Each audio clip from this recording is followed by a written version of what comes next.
documentary While We Watched captures a crisis of TV journalism in India that should be a warning to the rest of the world.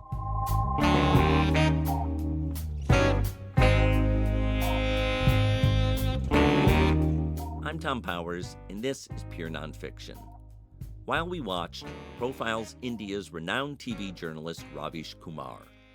For years, Kumar thrived as the anchor at NDTV, the Indian equivalent to CNN. He delivered a nightly broadcast in Hindi, reaching a wide audience. And while we watched, we witnessed how Indian commentators on other channels abandon traditional reporting and replace it with a style of vitriol that American viewers would associate with Fox News. Filmmaker Vinay Shukla followed Kumar over several months as NDTV struggled to hold on to staff amidst shrinking budgets and a loss of advertisers. Kumar comes under extreme pressure, including death threats. Yet through it all, he remains steadfast in his mission to comfort the afflicted and afflict the comfortable. The film was produced by BritDoc and was among the final projects of the beloved executive producer Jess Search, who died this year of brain cancer. While We Watched premiered at the Toronto International Film Festival, where it won the Amplify Award. This past summer, it opened theatrically in the UK and at New York's IFC Center. The film is currently streaming for free in the US from the PBS series POV. I spoke to Vinay Shukla from his base in Goa, India. Vinay is among a new generation of Indian documentary makers who have gained international recognition. On an episode earlier this year, I spoke to another member of that generation, Shaunak Sen, who directed the Oscar-nominated documentary All That Breathes. Shaunak told me that he sees the rise of this new generation, starting with the film An Insignificant Man, about an insurgent politician. An Insignificant Man was the first film directed by Vinay Shukla in partnership with Khushboo Ranka. I asked Vinay what he was hoping to do with that first film. So, An Insignificant Man had me and Khushboo both. And both of us, when we started that film, we were in our mid-20s. We were, this new anti-corruption protest movement was happening in India. We had done a fair bit of traveling, and we remember being in Egypt and witnessing the Egypt Tahrir Square protests, and just how much sort of media and documentation was happening amongst the protesters there. So both of us came back to India really inspired, and we saw what was happening with the Indian anti-corruption protests, and and these protesters at that point had just sort of decided to form a new political party. So we thought it would be interesting to just go to, a rally of theirs. We went to a rally, we realized that there is some sort of a story here, some sort of a documentary here, but nobody seemed interested in shooting it. So we said, we'll do it. So it started it started almost instinctively for us. I remember we met Shaunak during the production of that film. And that film, Thom, honestly, the political party that we were following, they became much bigger than what anybody had imagined. They went on to fight their first election and win. And as they became much bigger, Khushboo and I had to scale up to keep up with what they were becoming. So we became filmmakers on that film.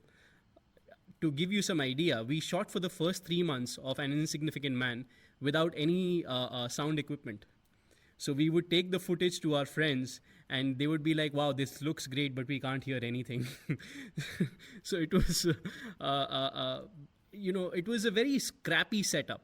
We were really inspired to tell the story around us of young, intelligent politicians who were trying to figure out what was the possibility of new policy within the realm of existing politics. Of course, it was a very, very challenging struggle, but we thought that it would be interesting to see these characters on the big screen.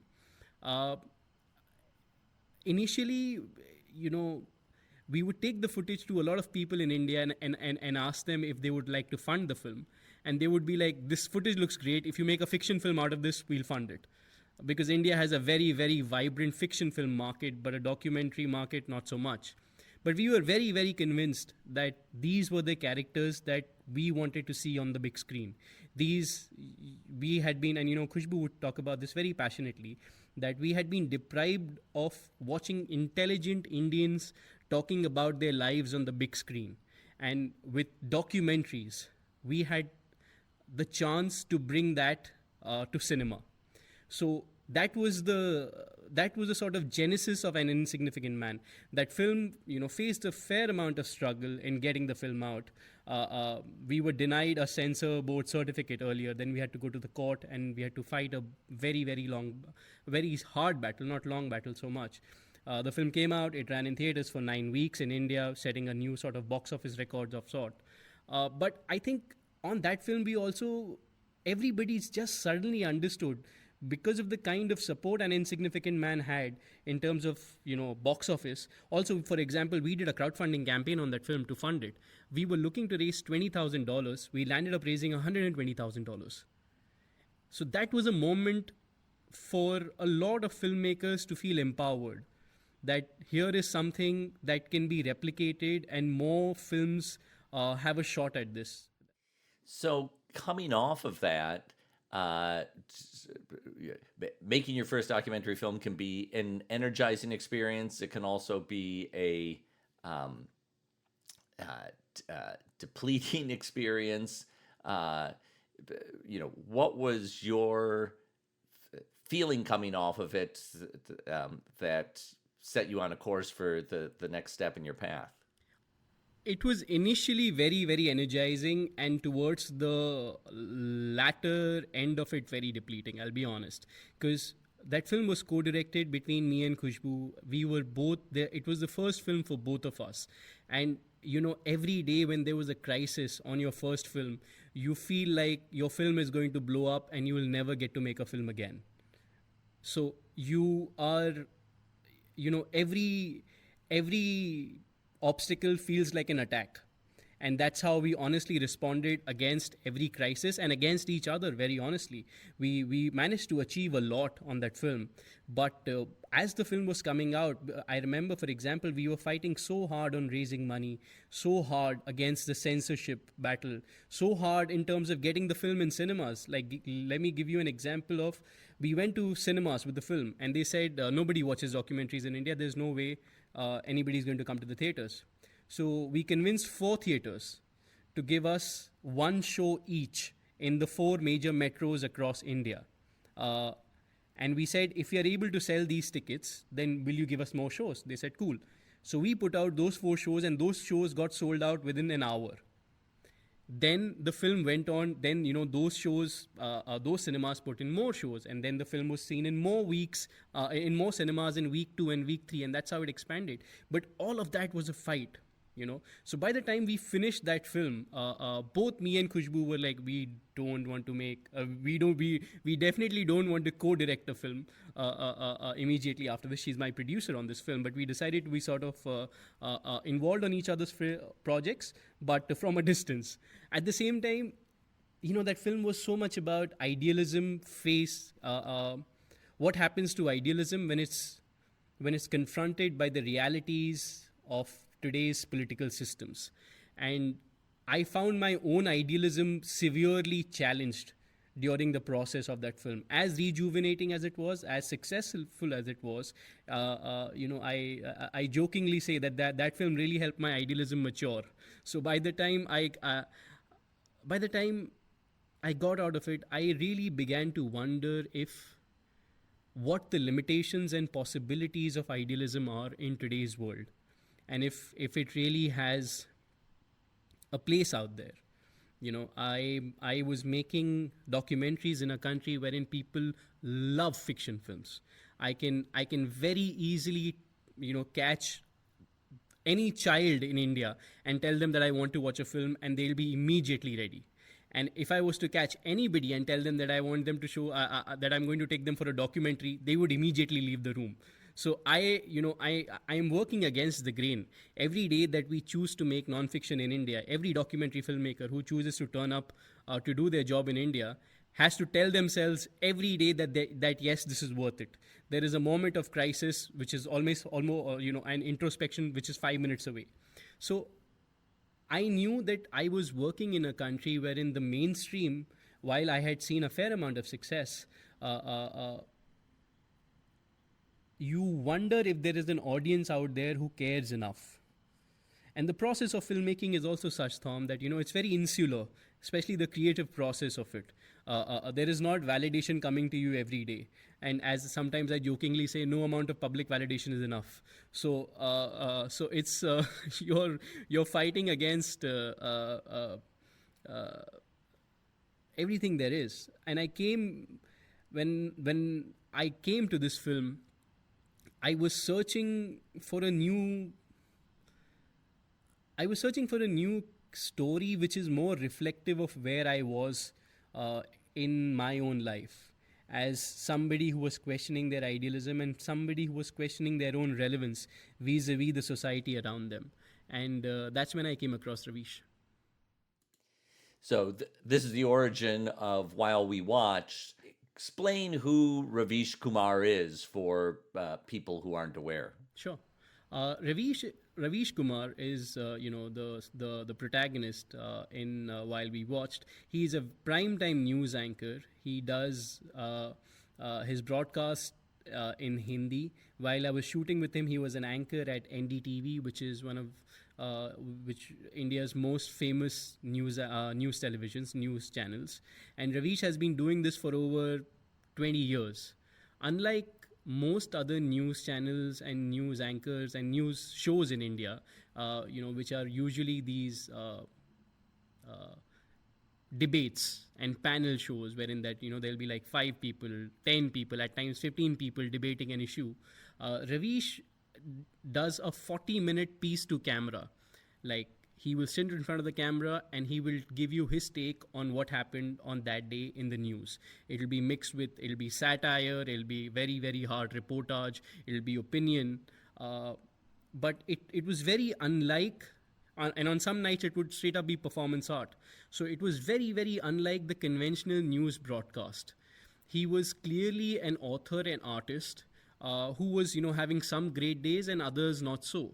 But when I came across Ravish doing his news on Indian television, something that I found really, really striking was, at times he would slip into these comments wherein he would say things like, while every other news anchor would spend a lot of time telling their audiences that, the audience is number one and we are here to serve the audience, Ravish was actually scolding his audiences at times and saying things like that the biggest problem in the news culture of today is that the audiences are watching bad news TV. So the audience needs to stop watching TV. And even if nobody watches my shows, I'll still continue doing what I need to do. Which I found, here was somebody in the news who was actually asking his audience to not watch the news anymore. It was weird, it was concerning, it was charming, it was disturbing. And I felt like here was a news anchor who was also being very, very vulnerable on air. Here was a protagonist, here was a character who seemed like he had seen a better time and is now beginning to wonder about his own relevance in the news ecosphere around him. So this news anchor wasn't just questioning the governments, of the day. He was also questioning his audiences and chastising them almost, thereby, alienating 2 of the foundational sort of pillars for his own career. I found it to be a good place to start an inquiry as to where news is at today and what's happening to those who are working within the news ecosphere. So you saw him as a man searching, similar to the way you were in a point of your life of searching. When you embarked on the film, what did you imagine was going to be the structure of the film? I was initially, when I started the film, actually one of the things that I was really, really inspired to do was use a lot of animation within the film. Because there was so much that was happening within Ravish's own, to put it very very directly, in with his own mental state. Like, the job was clearly taking a toll on his mental health, as you see within the film, that it seemed like he was not as in control as you would think that he is in. And I really initially thought that I would use animation. I mean, one of my favorite films was Waltz with Bashir, and I was very, very inspired to do something like that. And then I went to funders and I asked them for money, and they were like, "Animation? No way. There is no way we have money for animation." Of course, they were justified. But so I came back to this film. I mean, I came back to the sort of drawing board while we were shooting. I knew very clearly that it has to be a story. One of the films, I'll tell you two films that I really liked while I was making this and, then editing it. One was Uncut Gems, which had a sort of relentless anxiety about it. And the other was this film by Michael Haneke called Amor, which is so much about loss. I wanted to go for the after effects of both these films. So when you see the film right now, it's cut very fast and it's cut very relentlessly. It's cut in the manner that news is cut, in that news almost desensitizes you in how fast it is. So I have tried to use the same format, but to try and sensitize people to the crisis within the news. And while the film is about individual perseverance, it's also about systemic failures within the news industry in today's times. You see an entire news channel go through a lot. You see people leaving the newsroom. You see their ratings fall. You see not enough journalists within newsrooms to cover the kind of stories they want to. You see their signals being blocked. It's like, let me put it this way. When I started making films, I was very, very inspired by films of Jia Zhangke, right? I remember watching Platform. I remember watching Shanghai, and here was a filmmaker who was able to narrativize his people in a manner which I strongly identified with. Right? When I am making documentary films, I am looking to narrativize what's around me, and bring it in a language, and bring it out in a language that's comprehensible to the people around me, so that they engage with it. It's really very simple.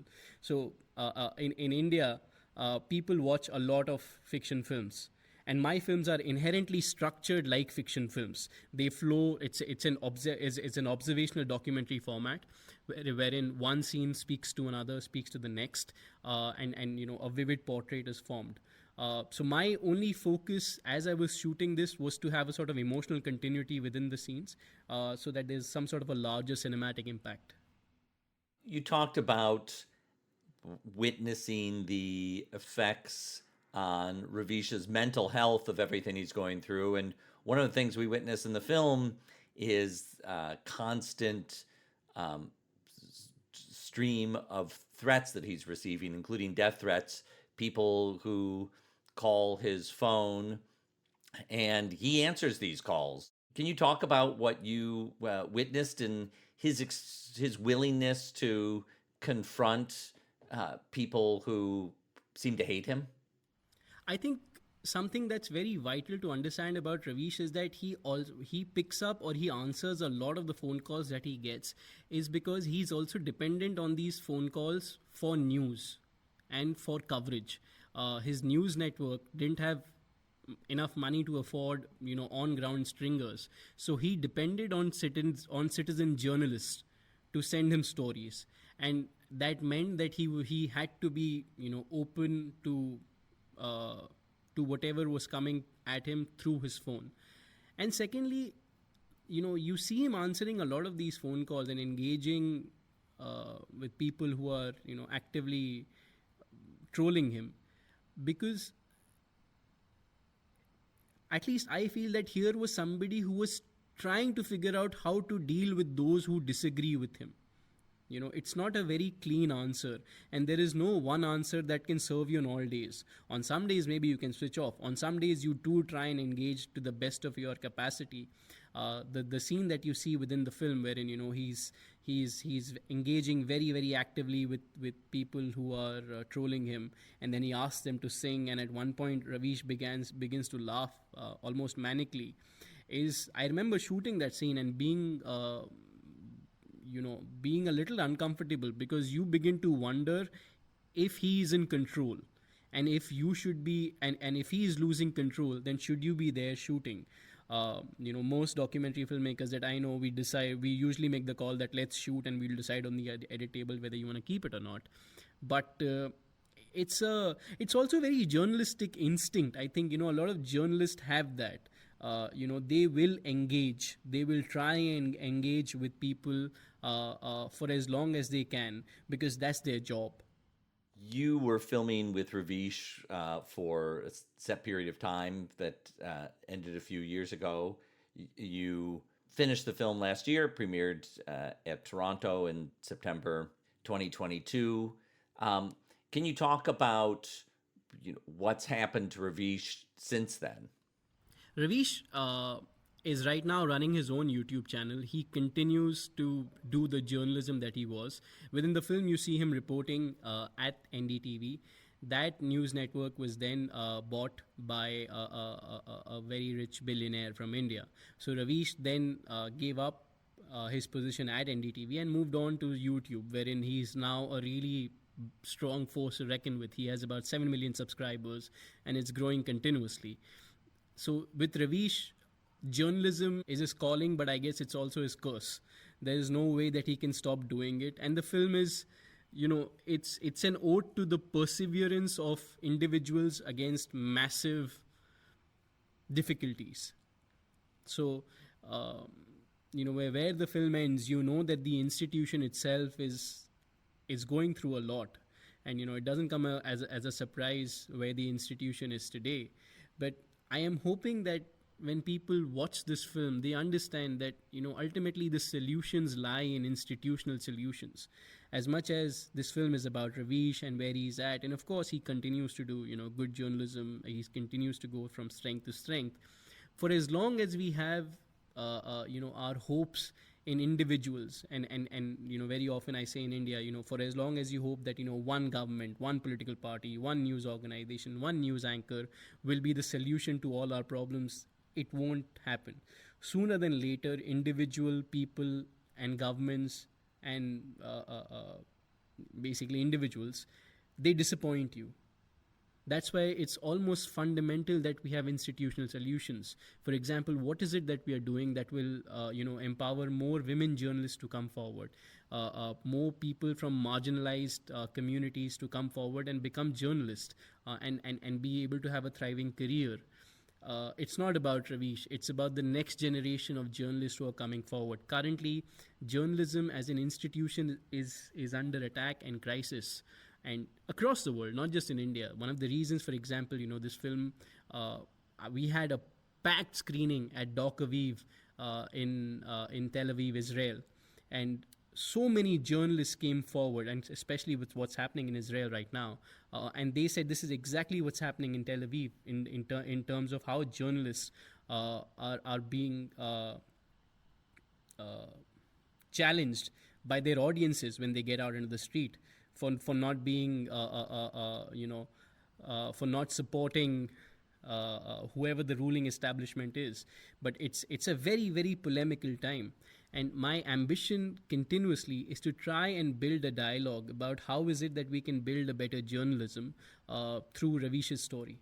When you talk about institutions, and I've been listening to you speak about that in the last few weeks when you were in New York giving screenings, and it made a big impression on me, particularly as we think about the documentary film industry and the institutions of movie theaters that are under threat, and the institutions of streamers that seem to be going in a different direction than the kinds of independent documentaries that I wish they'd support. But one institution that was really critical to this film and to many documentaries is that of Doc Society. And we're speaking 2 weeks after the death of one of their visionary leaders, Jess Search. I wonder if you can talk about what uh, Doc Society and their other branch, BritDoc, and Jess Search meant to this project. Jess was my exec producer. There's Jess, Maxine, BD, Vijay, Anu, and Luke, Khushboo, and me. So this is the sort of producing team we have on the film. Jess, it's just been it's been an honor and a privilege. Whenever I think about Jess, I smile and I laugh because she was a riot. She was so full of magic and solutions, and she had a certain for example, Jess was the only person who I could, when I was in my deepest crisis, I could not just call her for help, but I could call her for revenge because Jess would make you feel like that together me and you will fight this. She she was on the process, she was on the project since from the process of development. We had it was a difficult project in many ways, including the sort of legal challenges we had on the project, and Jess was always 10 steps ahead. If there is one person who inspired me to be continually brave and feel okay to be brave, it was Jess on this project. She would figure solutions to whatever problems you had. She would find you money when nobody could. She would think of legal challenges that you hadn't quite envisioned. She would, and not just that, she would then, hook you up with a lawyer that you needed to speak to, who had already been briefed about the case by Jess and who was coming to the table with enough solutions. So she and even Doc Society, and I worked very, very closely with Maxine, for example. Unlike a lot of funders, and everybody has their own strength. Doc Society not only puts money into the film, but at least in mine, they put all their heart and all their time. Jess would be up whenever there was a submission deadline. She would watch all my cuts. She would see all my contracts, whatever I was signing with anybody. She's made sales happen on this film. So now that she is gone, I'm thinking about her and I'm laughing because I only remember her fondly. The only note of sadness I have is that more people will not experience her visionary being. There is absolutely nobody like her in how they can inspire everybody around them, in how in how they can party with you, in how they can take care of you. I remember being on one of my trips in London, and I was trying to research another project, and I was really in a difficult place. And Jess opened up her house, Jess and BD, and they said, you can just stay here. So I remember sort of sleeping in their house, waking up to them making breakfast for me, and while some, head of state is also at the breakfast table. So she was like family, You've talked about working in an environment of legal challenges, which sounds a little abstract when you say it. But I wonder if you can fill in the context for not only what you face, but what any independent journalist in India today faces in terms of pushback. Okay, so what has happened is that over the years, it's become very, very difficult for filmmakers to take on political hot topics within the medium of cinema. I'm not sure if it's happening across the world, but it's definitely happened in India. And there are various reasons for it. Various governments have used the tools that they have at their disposal to make life difficult for filmmakers. So it's become imperative that when you're making your film and when you're shaping it, you're aware of the legal consequences throughout. For example, what is said, what contracts do you have between the people that you're shooting with, between your partners on the project, what kind of funding model do you have, how, what kind of insurance do you have, at what stage, what kind of legal support you have for any crisis that you may find yourself in. I was shooting within a news organization in India. I don't remember the last documentary that happened within a sort of mainstream news channel like the one that I have currently made. I mean, there is Writing with Fire that Rintu and Susmit have done, but my film takes place within an active newsroom within New Delhi. So, for example, in my film, the challenge is not that very often when you're shooting documentaries, you have to start by explaining to people what is a documentary. In my newsroom, everybody knew the power of documentaries. So it's a very, very sensitive situation. It's a very sensitive place that you're walking into. And no amount of, preparation in the head can tell you what you're up against. So I relied on Doc Society to really educate me in the ways of shooting within the news ecosphere, about the kind of permissions that you have, the kind of permissions that you need to navigate early on in your shoot. How you're approaching characters, how is it that you're going to negotiate access with and without paperwork. As the film gets out, there is a fair amount of legal anxieties that people in India have, and not just people in India, but filmmakers have, with regards to what can happen when the film goes out. About what is being said in India. Sometimes defamation laws are used very, very liberally by people to say that this so and so that is being said against me portrays me in a bad light. So literally every line has to be fact checked. Every line has to be legally scrutinized. Within my film, we don't have the benefit of hindsight, wherein I am not looking back at 30 years. I'm not looking back at 40 years. So I am literally telling you a story that happened 2 years ago. So it's as live as it gets. And that comes with its own challenges. Reality keeps changing. People's allegiances keep changing. And to be able to be prepared for that landscape, it's been really, really helpful to have Doc Society around. We're speaking in mid-August 2023. Just last month in July, you did a kind of 3-week tour with Ravish from Mumbai to London to New York, showing the film to audiences there. Can you talk about what that experience was like? I mean, it was the most exhilarating 3 weeks that I've had. We started, for example, our film premiered last year at Toronto, and then we played at Doc NYC, and those two screenings really set the buzz around the film. There was a lot of love for the film internationally, and people have been waiting for me to bring the film to India. The challenge is that currently, in spite of the sort of distribution success that I've had internationally, I don't have a distribution offer from any streamer or any theatrical distributor in India.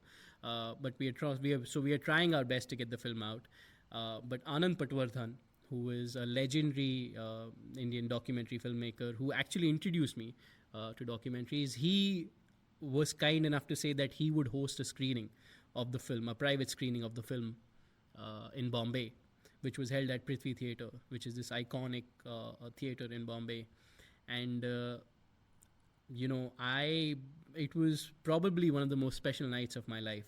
That it was a packed theatre. There were friends from the film industry, friends, people whose lectures I had been to as a cinema student, and as a person without a job in my early 20s. So I was very, very touched There was the longest standing ovation after that film. I think it went on for some 3-4 minutes, and it was a very, very lively Q&A after that, and people really were asking me about how they can host more screenings. In fact, we have been able to host more screenings after that. From there onwards, we went to London, both me and Ravish. We did 3 Q&As in London. I went to Manchester, Birmingham, Lewis.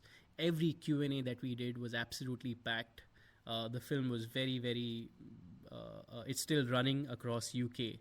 And what we were really surprised by is that there were so many people who came to these Q&As, and they would say, this is the first time that I'm watching a documentary in theaters. So we managed to bring a lot of new audiences to theaters. There is a lot of talk about the current wave of Indian documentary. The last 2 Oscars have had an Indian film nominated, Writing with Fire 2 years ago and All That Breathes this year. From inside India, what is your perspective on this wave of Indian documentary filmmaking and its sustainability or challenges to that sustainability? I think it's absolutely incredible because, for example, for sure, there's a fair amount of challenges, but the achievements, I think, there have been a couple of films, right? There has been, of course, Writing with Fire, All That Breathes. There has been Cinema Travelers. There's been Machines, and a couple of more films that are there's Against the Tide this year. Films start with a flight of imagination, with a fair amount, and during the process of production, a fair amount of courage, a fair amount of ambition and enterprise. To see that these films have gone out into the world and achieved so much, I am in absolutely no doubt that this is a very rare moment that everybody should be celebrating. Of course, there's a fair amount of challenge in that, for example, the funding and distribution for documentaries in India is still nascent and we are still struggling. I agree. But that doesn't take away in any way from the achievements of all these filmmakers. And it's taken us decades to get here. I'll be very honest. It's taken filmmakers like Anand Patwardhan, Deepa Dhanraj, Nishtha Jain, who have made films for decades, setting up where the current lot of filmmakers are coming in, from where all of us are working. But I think for as long as filmmakers and audiences are ready and are able to build some sort of, for now, a direct connection between each other without necessarily relying on distribution ecospheres, if we are able to build a community around each other, which is a little more direct, a little more intimate, the distribution ecosphere will eventually catch up. For now, it almost has to be much more guerrilla, much more, direct contact driven, and much more personal. Like, I am literally doing screenings every week of my film in India for groups of 5 and 10. I am going to people's houses and screening them because I have zero shame in making sure that the film gets seen. Like, people will be like, will you screen for 4 people? And I'm like, I bloody absolutely will. I think for now, challenging as it may be, distribution and funding is both challenging in India right now. We don't have solutions, but the people who are benefactors of success, such as myself and so many others, have to figure out a way of passing on our privilege to others around us by building a community. It's absolutely urgent. It's something that I take very seriously, and I know Shaunak, Rintu, Susmit, all of us speak very often, and we are trying our best to help each other out. So that's where we are at. I think we're at a very, very special moment, and it's an incredible time for young filmmakers to feel empowered and feel that they can pick up the camera, make a documentary that will actually get widely seen by people.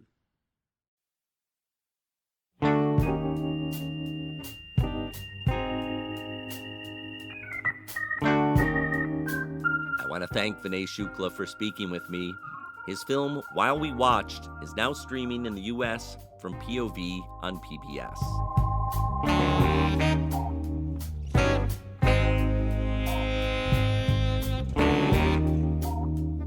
I hope you'll subscribe to Pure Nonfiction's email newsletters.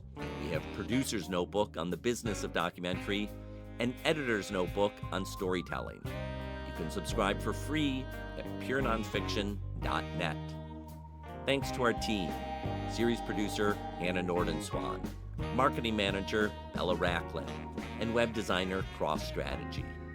Our theme music is composed by Andre Williams, and our executive producer is Rafaela Nehausen. I'm Thom Powers. Follow us on Instagram at Pure Nonfiction.